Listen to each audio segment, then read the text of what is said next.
டேய் என்னங்கடா அநியாயத்துக்குன்னு சாண்ட்ராவை போட்டு இப்படி ப்ரொமோட் பண்ணிக்கிட்டு இருக்கீங்க?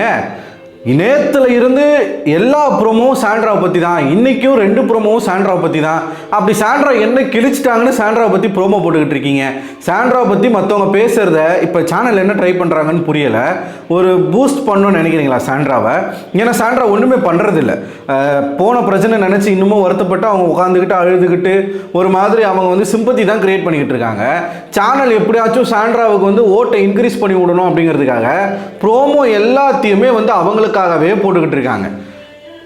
ஒரு அளவு இல்லையா, ஒரு எண்டு இல்லையா? நேற்று பார்வதி கமருதீன் பண்ண கசமுசாவெல்லாம் ப்ரோமோவாக போடலாம். காலையில் உட்காந்து அவங்க 2 பேர் பேசிக்கிட்டு இருந்ததெல்லாம் ப்ரோமோவாக போடலாம். அது மிகப்பெரிய ஒரு சம்பவம் நடந்திருக்கு. அதை பற்றி நம்ம கண்டிப்பாக பேசி ஆகணும். ஏன்னா நிறைய பேர் வந்து பயங்கரமான ஒரு முட்டு கொடுத்துக்கிட்டு இருக்காங்க. அப்படிலாம் இல்லைங்க, அவங்க வந்து பேசிக்கிட்டு இருந்தாங்க. டேய் சரி நம்ம பேசுவோம் வேணாம். இந்த வீடியோவில் இன்னைக்கான 2 ப்ரோமோக்களை பற்றி தான் நம்ம பார்க்க போகிறோம்.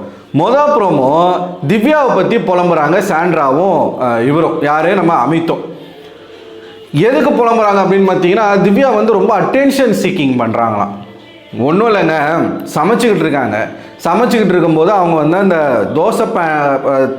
தோசைக்கல்லில் வந்து ஏதோ காலையில் ஒரு அடை செஞ்சு அவங்க போட்டுட்ருக்காங்க சரிங்களா. அப்போ அவங்க வந்து இப்படி வச்சு அமுக்கிட்டு இருக்காங்க. இப்படி வச்சு அமுக்கிட்டு இருக்கும்போது தோசைக்கல்ல அவங்களோட விரல் பட்டுருது. இப்படி பிடிச்சிட்டு அமுக்கிட்டு இருக்காங்க. தோசைக்கல்ல அவங்க விரல் பட்டவொடனே சுட்டுருச்சு போல். சுட்டவொடனே கத்திட்டாங்க, அப்படின்னு சொல்லி கத்திட்டாங்க. இப்போ திவ்யா கிட்ட ஒரு பழக்கம் இருக்குது, டக்குன்னு எதனா ஒரு வாய்ஸ் கேட்டால் கூட வந்து கத்துறது, அப்பத்தா அப்படின்னு கத்துறது, ஒரு மாதிரி பயப்படுறது, அது ஆரம்பத்துலேருந்து அவங்க பண்ணிட்டு தான் இருக்காங்க. இப்போ என்ன பிரச்சனை அப்படின்னு பார்த்தீங்கன்னா, சாண்ட்ரா கூட சேர்றது கிடையாது திவ்யா. அவங்க வந்து தனியாக ஒய்ஃப் பண்ணிக்கிட்டு இருக்காங்க எல்லா ஹவுஸ்மேட்ஸ் கூடயும். இப்போ யார் கூடலாம் அவங்களுக்கு பிரச்சனை இருந்துச்சு, முரண்பாடு இருந்துச்சு, அது எல்லாரு கூடயும் சேர்ந்து அவங்க பேசி அவங்க பாட்டு ஜாலியாக இருக்கிறாங்க. பயங்கரமாக ஃபன் பண்ணிவிட்டு அவங்க ஒரு மாதிரி ஒரு கேம் விளையாடிட்டு இருக்காங்க. இது இவங்களோட கண்ணை உறுத்திக்கிட்டே இருக்கு.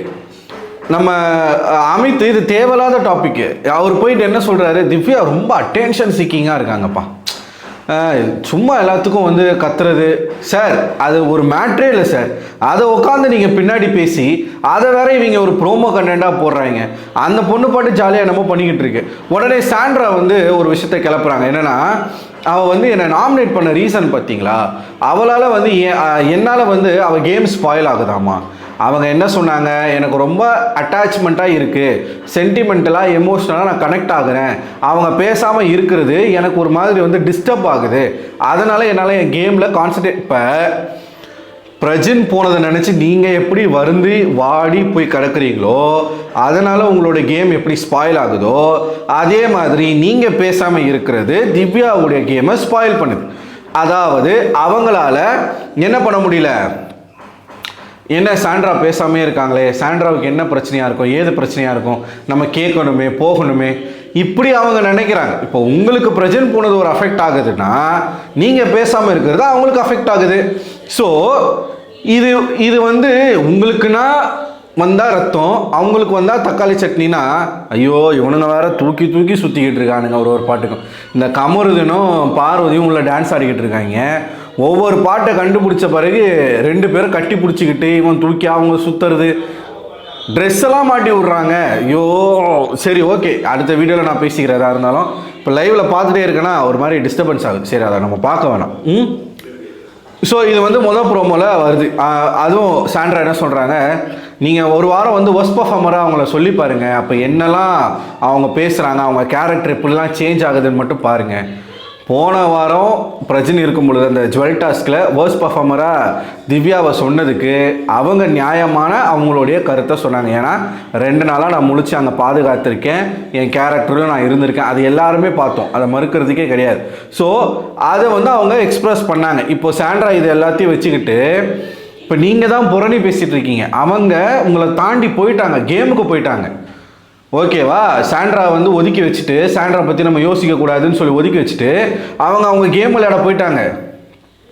ஆனால் இங்கே சாண்ட்ரா ஸ்டில் திவ்யாவை வச்சு புலம்புறது, பிரஜன் போனதை நினச்சி புலம்புறது, இன்னமும் மூளையில் போய் உக்காந்துக்கிட்டு இருக்காங்களே தவிர்த்து இந்த வீட்டுக்குள்ளே சாண்ட்ரா ஒரு ஆணியும் பிடுங்கிறது இல்லை.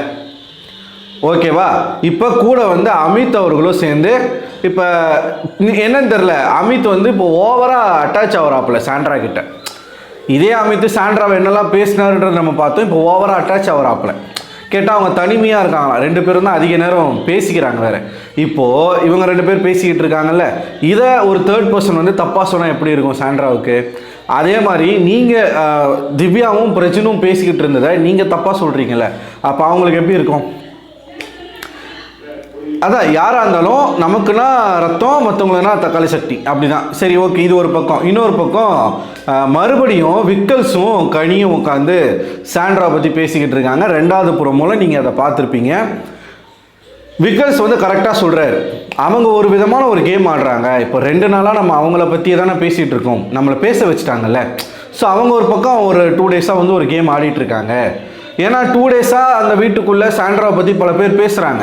என்னடா இவங்க தனியாக போய் உட்காந்துக்கிறாங்க, தனியாக உட்காந்து அந்த எக்ஸிட் டோர் பக்கத்துலேயே தான் உட்காந்துட்ருக்காங்க.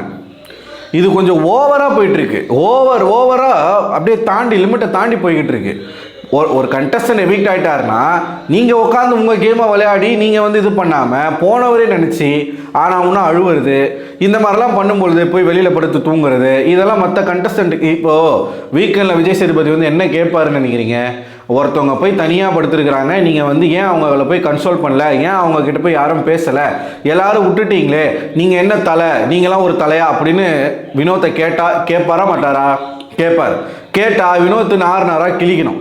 கண்டிப்பாக வினோத்துக்கு இந்த வாரம் இருக்குது, வினோத் எஃப்ஜேக்கெலாம். ஏன்னா அவங்க 2 பேருமே வந்து ஹோஸ்ட்டை போட்டு கலாச்சிருக்கிறாங்க. அதை கண்டிப்பாக அவருக்கு பார்த்துருப்பாரு, காமிச்சிருப்பாங்க, ட்ரோல் ஆகிருக்கு. ஸோ அதை பார்த்துட்டு வந்து கண்டிப்பாக அந்த வன்மத்தை வீக்கெண்டில் கொட்டுவார்.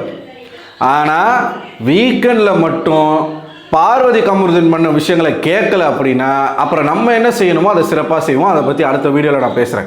ஸோ இந்த வீடியோ பற்றி உங்களோட கருத்துக்களை மறக்காமல் கமெண்ட் பாக்ஸில் கமெண்ட் பண்ணுங்கள். இவங்க தொடர்ச்சியாக புலம்பிக்கிட்டு ஒரு மாதிரி காசிப் பண்ணிக்கிட்டே இருக்கிறது, இவங்களை பற்றின ப்ரோமோஸே போட்டுக்கிட்டு இருக்கிறது, இதை பார்க்கும் பொழுது உங்களுக்கு என்ன தோணுது? சீரியஸாக எனக்கு கடுப்பாகுது. உங்களோட கருத்துக்களை மறக்காமல் கமெண்ட் பாக்ஸில் கமெண்ட் பண்ணுங்கள். அடுத்த ஒரு வீடியோவில் உங்களை சந்திக்கிறேன். அதுவரை உங்களிடம் விடை பெறுவது நான் அரவிந்தன்.